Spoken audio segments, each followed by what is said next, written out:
The foundation of most corporate learning is a deck of PowerPoint slides. And honestly, that's a shame because PowerPoint slides tend to kill people. They kill them by boring them to death. So we're making a lot of effort to try to make slide decks that are minimal, highly visual, and engaging. But let's talk a little bit about how you can play well with the slides and projectors. First of all, it's important to acknowledge that visuals are important. Visuals help maintain attention. And the reason for this is that your brain processes information very fast.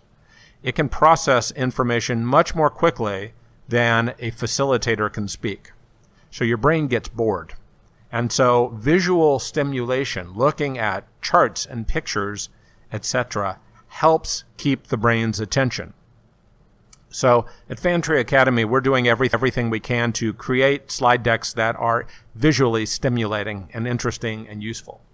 But here's 5 things you need to do to play well with the slides and projectors. The first is to check the equipment in advance.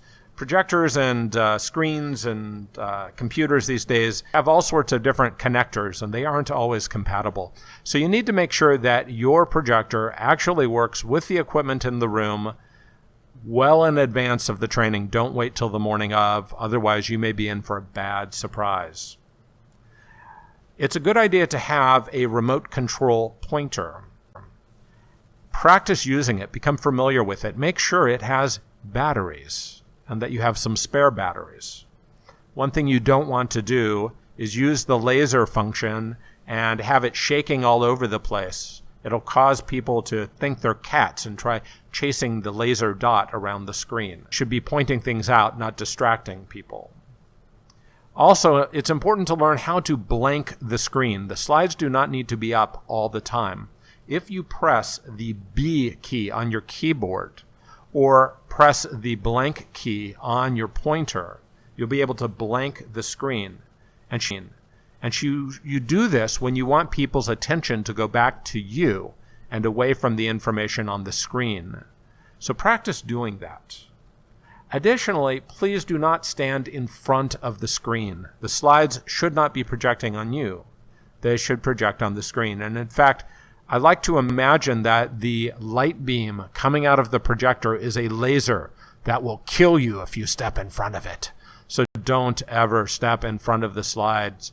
Walk around the other way so that the visual is uninterrupted. Finally, practice with your slides. Know the material well enough that you do not need to stand facing the slides and reading from them. A great technique for this is to use the presenter mode in PowerPoint and position your laptop in such a way that you can be looking towards the screen of your laptop as a reminder of what's on the screen behind you.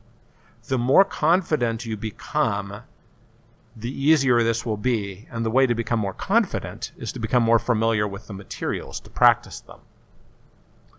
So practice going through the slide deck, learn how the animations work, and you'll be able to use the slides in a very effective way.